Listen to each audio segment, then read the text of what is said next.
प्रशासन से टोपी टोपा देख के डरने का नहीं है, समझे।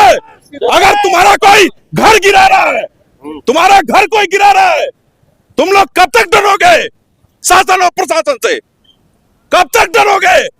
ये लोग डर के मार डालेंगे तुम लोग को। गोरखपुर है ही कितना बड़ा विकास का मॉडल आप लेके गोरखपुर में घुस रहे हो।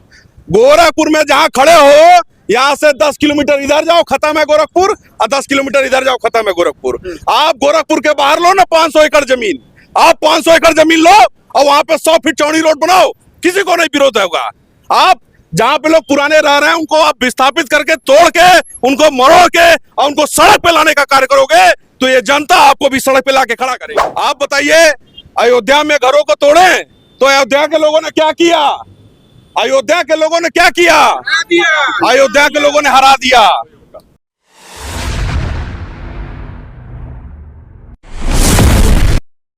नमस्कार, बेधड़क खबर देख रहे हैं आप और मैं हूं आपके साथ विक्की सिंह। गोरखपुर में हमारी मौजूदगी है और हड़ावा फाटक का ये रोड है, चौड़ीकरण हो रहा है और इसको लेकर जो है जन समर्पण पार्टी के राष्ट्रीय अध्यक्ष जो है हमारे साथ मौजूद है अभिषेक चंद जी, और इसका विरोध कर रहे हैं और तमाम लोग इनके पीछे जो कार्यकर्ता हैं वो भी मौजूद नजर आ रहे होंगे। सबसे पहले ये जानने की कोशिश करेंगे क्या कुछ मामला है और क्यों यहाँ पर एकत्रित हुए हैं लोग, क्या कुछ मामला है सर? मामला ये है कि आज जैसे शहादत दिवस है, बलिदान दिवस है, तो उसके उपलक्ष्य पे हम लोग सभी लोग इकट्ठा हुए हैं। और जैसा कि आप लोगों को पता होगा कि पूरे शहर में आज ध्वस्तीकरण का कार्यक्रम, व्यापारियों को परेशान करने का कार्यक्रम, व्यापारियों को तोड़ने का पूरी तरह से प्रयास और रोड पे लाने का पूरा प्रयास किया जा रहा है। और उनका जो मुआवजा है वो जैसे ऊंट के मुंह में जैसे जीरा दिया जाता है उस तरह से यहाँ पे जो है मुआवजा मिल रहा है। तो क्या ये सही है? गली गली में क्या 4 लेन बनेगा? गली गली में क्या 4 लेन बनेगा? हम लोग 2 लेन की मांग कर रहे हैं, उचित मुआवजा मिले इसकी मांग कर रहे हैं। विरासत गलियारा जो है बनाने की कोशिश की जा रही है, उसको लेकर लगातार धर्मशाला रोड से लेकर जो है पांडे हाता तक लगातार जो चौड़ीकरण का काम है वो लगातार जारी है।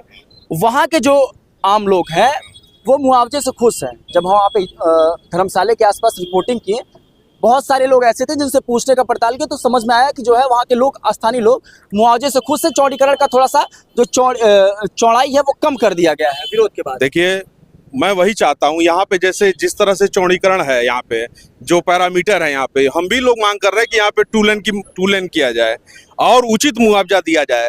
हो क्या रहा है, पूरे गोरखपुर में 2 तरह का मुआवजा दिया जा रहा है भाइयों, 2 तरह का मुआवजा चल रहा है। पूरा गोरखपुर में आप चेक कराइए, आप पाएंगे उसमें दोनों में अंतर पाएंगे। हम चाहते हैं कि कम से कम 4 गुना मुआवजा पूरे गोरखपुर में, जिसकी भी दुकानें टूट रही हैं, जिसका भी घर टूट रहा है, उसको जो है सर्किल रेट से 4 गुना मुआवजा दिया जाए। सर्किल रेट से मतलब हाईवे की तरह। आप किसी के दुकान का, किसी के घर का कैसे मोल लगा सकते हैं? आप कोई अगर घर बनवा रहा है तो कितने आप शिद्दत से बनवाता है, कितने इच्छा से बनवाता है, और इस जो मेन रोड पे जो दुकानें टूट रही, इसका कोई मोल है? इसका कोई मोल नहीं है। वो तो 4 गुना मैंने कम बोला। भारतीय जनता पार्टी जब चौड़ीकरण और विस्तारीकरण की बात करती है, विकास की बात करती है, तो वो कहती है जब विकास होगा तो कुछ चीजें जो है उनमें अनमन आएंगी। और इस बात पे आपका क्या ख्याल है? जब जैसे विकास होगा तो कुछ चीजें टूटेंगी और उसका मुआवजा, जो आप मुआवजे की बात कर रहे हैं वो तो जो है बहुत हद तक सही है, लेकिन आप जो बात कर रहे हैं जैसे 4 गुना सर्किल रेट की बात कर रहे हैं, तो ये चीजें जो है वो नेशनल हाईवे पे जो है बहुत हद तक लागू भी हुई है। जी देखिए, मैं क्या बोल रहा हूँ, आप हाईवे पे चौड़ीकरण करिए, कोई नहीं पूछने वाला है, ठीक है। आप गली गली में क्या 4 लेन बनाते चलेंगे? आप हर गली में 4 लेन बनेगा?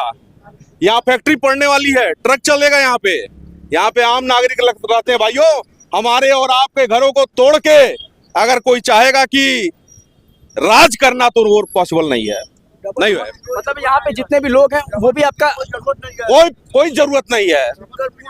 जो भी यहाँ पे स्थानीय लोग हैं वो भी आपके समर्थन में खड़े हैं? सारे लोग समर्थन में हैं, सारे स्थानीय लोग हैं। क्या उनको मुआवजा हाथ उठा के समर्थन बताइए। देख सकते हैं किस तरीके से लोग समर्थन में खड़े हैं। मैं प्रशासन से टोपी टोपा देख के डरने का नहीं है, समझे। अगर तुम्हारा कोई घर गिरा रहा है, तुम्हारा घर कोई गिरा रहा है, तुम लोग कब तक डरोगे शासन और प्रशासन से? कब तक डरोगे? ये लोग डर के मार डालेंगे तुम लोग को। जन समर्पण पार्टी जिस तरीके से काम कर रही है, लगातार जो है लोगों की आवाज उठा रही है, आगे की रणनीति क्या है 27 की?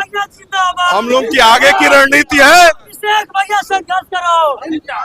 आगे की रणनीति यही है कि अगर व्यापारियों का समर्थन मिला और सभी लोगों की मंशा अगर बनी तो इस आंदोलन को हम लोग बहुत बड़ा करने वाले हैं। इस आंदोलन को कि आगे और भी जो जन समस्याएं होंगी। समस्याएं क्या हैं? एक आम नागरिक क्या चाहता है? रोटी, कपड़ा और मकान। किसी की दुकान चल रही है, आप किसी का दुकान अगर तोड़ दोगे, किसी व्यापारी को एक बार आप विस्थापित कर दोगे, भले ही पैसा दे दे रहे हो, वो 5 साल तक कमा नहीं पाएगा भाइयों। एक आदमी की अगर दुकान टूट जा रही है, किसी को उससे कोई घंटा नहीं फर्क होता है। आप बताइए, अयोध्या में घरों को तोड़े तो अयोध्या के लोगों ने क्या किया? अयोध्या के लोगों ने क्या किया?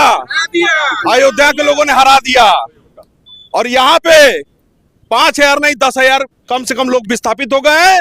10,000 व्यापारी आज रोड पे आके खड़ा हुआ है। सबको सैलरी मिल रही है। उस व्यापारी को कौन सी सैलरी मिल रही है? उसका तोड़ के दुकान और मकान उसको रोड पे लाने का कार्य किया है। वही कल को जाके चोरी और डकैती करेगा। और यही शासन और प्रशासन खड़ा हो के दुकानें तोड़वा रहा और घर तोड़वा रहा है। योगी आदित्यनाथ की मेन भूमिका मानते हैं इसमें? देखिए, हम किसी की मेन भूमिका नहीं मानते हैं। हम तो जनता की मेन भूमिका मानते हैं कि जनता अभी भी नहीं जगेगी तो आज हमारी बारी है तो कल तुम्हारी बारी है, ये जान लेना मेरे भाइयों। नगर निगम का जो मॉडल है विकास का, अरे गोरखपुर है ही कितना बड़ा विकास का मॉडल आप लेके गोरखपुर में घुस रहे हो। गोरखपुर में जहाँ खड़े हो, यहाँ से 10 किलोमीटर इधर जाओ खत्म है गोरखपुर, और 10 किलोमीटर इधर जाओ खत्म है गोरखपुर। आप गोरखपुर के बाहर लो ना 500 एकड़ जमीन, आप 500 एकड़ जमीन लो और वहां पे 100 फीट चौड़ी रोड बनाओ, किसी को नहीं विरोध होगा। आप जहां पे लोग पुराने रह रहे हैं उनको आप विस्थापित करके तोड़ के उनको मरोड़ के और उनको सड़क पे लाने का कार्य करोगे तो ये जनता आपको भी सड़क पे लाके खड़ा करेगी। आप यहाँ बगल के हैं? आप बगल के हैं? बगल के हैं? कहाँ मकान पड़ेगा? तो आप इनके समर्थन में खड़े हैं जो बोल रहे हैं? समर्थन में। समझ में आया क्या बोले? आप बगल के हैं? कहाँ के हैं आप? बगल के हैं। बगल के हैं तो इनकी बातों से इत्तेफाक रखते हैं जो ये कह रहे हैं? असली बात है। चीजें मिल रही हैं, मुआवजा मिल रहा है जो नहीं। मिल रहा है। आप भाई साहब बगल के हैं कि नहीं? नहीं, मैं बगल का आप बगल के हैं? आप भी बगल के नहीं? आप बगल के हैं? बगल के नहीं। आप भी बगल। आप लोग कहाँ के हैं? हम यहीं के हैं, मेरा मकान है। आपका मकान आ रहा है उस बीच में? बीच में आ रहा है। समर्थन में खड़े हैं? इनके समर्थन में। चौड़ीकरण का पैसा पूरा नहीं मिल रहा? पूरा नहीं मिला। मेन बात है यहाँ भैया, यहाँ सिंगल पुल की जरूरत है, यहाँ 4 लेन की जरूरत नहीं है। यहाँ पुल जरूरी है, सिंगल पुल की जरूरत है, डबल पुल की जरूरत नहीं है। ठीक है, तो ये जन समर्पण जा रही है। हाँ। पूरी मकानें चले जा रही है। आदमी का जिसका पास पैसा नहीं होगा कहाँ बनवाएगा? 5 अगर 10,000 10 लाख 20 लाख मिल जाता है वो कहाँ बनवा पाएगा 5 लाख 10 लाख में? ये पहले बताइए सर। सबका मकान 35-40 फीट चला जा रहा है, किसी के पास रहने का जगह नहीं मिलेगा, पूरा मकान ही चला जा रहा है। पूरा मकान चल पूरा मकान कितना चौड़ाई में कितना फीट और मेरा यहाँ 8 मीटर लिखा हुआ है। यहाँ तो मतलब मेन जो है बीच रोड से नहीं, मेरे मकान से नाला से 8 मीटर अंदर ले लिए। 8 मीटर अंदर 8 मीटर मेरा 2 तल्ला मकान पूरा चला जा रहा है। अब बताइए हम लोग को अगर 5 लाख रुपया मिल जाएगा, मुआवजा सही रेट पे नहीं मिल रहा है? कुछ नहीं मिल रहा है। अब मेन बात है यहाँ सिंगल रजिस्ट्री है आपकी? रजिस्ट्री नहीं है। रजिस्ट्री नहीं की है, पहली की। 74 की मकान। वही विरासत गलियारे में भी यही बात हो रही है, जिनकी रजिस्ट्री है उनको पैसा पूरा मिल रहा है। ये पहले बताइए, मान लीजिए किसी का हो भैया, 74 से मकान है मेरा, 1 तल्ला था 2 तल्ला बनवाए हम लोग। पहले रजिस्ट्री चलती नहीं थी, पहले लोग लिख कर दे देते थे आप यहाँ चले जाइए। ये जाहिद मियाँ का सब आ रहा है, आखिर दिए हैं तभी ना हम लोग बसे हुए हैं। अब उसका मुआवजा, जमीन का मुआवजा मिल ही नहीं रहा है, कहाँ हम लोग जाएंगे? तो स्थानीय लोग थे जिनका एक साफ तौर पे कहना है कि जन समर्पण पार्टी जो है यहाँ पे आई हुई है। आपका भी यहीं पे? जी जी, मकान यहीं पे है? जी। तो चौड़ीकरण को लेकर जो है विरासत गलियारे की जब चौड़ीकरण कराई गई थी तो उस दौरान ये कहा गया था जिनका रजिस्ट्री है उनको पूरा पैसा मिलेगा, जिनका नहीं है वो चीजें पीछे खींच लिए हैं। जितना भी चौड़ाई हो रहा है कार्यक्रम उस दौरान पीछे खींच लिए हैं। तो आपको इस बारे में क्या लगता है? यहाँ पर हड़ा फाटक जो रेलवे क्रॉसिंग है, 6 लेन की जमीनें अधिग्रहण की जा रही हैं, जिसमें 4 लेन ओवरब्रिज बनना है। 10-12 फीट 5 फीट मकान नहीं टूट रहा है, 12 मीटर 13 मीटर 10 मीटर मकान टूट रहा है। ऐसे में पूरा मकान खत्म हो जा रहा है, विस्थापन का सहारा लेना पड़ेगा। यहाँ पे उसके बाद आपका मकान नहीं बचेगा? नहीं, हमारा मकान नहीं बचेगा, एकदम नहीं बचेगा? बिल्कुल नहीं बचेगा। सरकार जमीनें भी नहीं दे रही। मुआवजे के हल्ला हो रहा, मुआवजा मिलेगा तो नहीं मिलेगा तो क्या कर सकते हैं उसमें। हम यहाँ 2 लेन ओवरब्रिज बनाया जाए जिससे हमारा मकान सुरक्षित रहेगा, हम यहाँ रह पाएंगे। तो बेधड़क की टीम यहाँ पे आई हुई थी और तमाम लोगों से बातचीत कर रही। जन समर्थन पार्टी के राष्ट्रीय अध्यक्ष जो हमारे सामने थे और इनसे बातचीत हुई, ये समझने की कोशिश कर रहे थे जो चौड़ीकरण का काम चल रहा है उस पे क्या आगे की रणनीति जो है जन समर्थन पार्टी की और स्थानीय लोग क्या इस बारे में सोच रही है। आपका इस बारे में क्या ख्याल है, अपनी प्रतिक्रिया दीजिएगा। बन रहे हैं बेधड़क खबर घर साथ, मैं आपके साथ विक्की सिंह।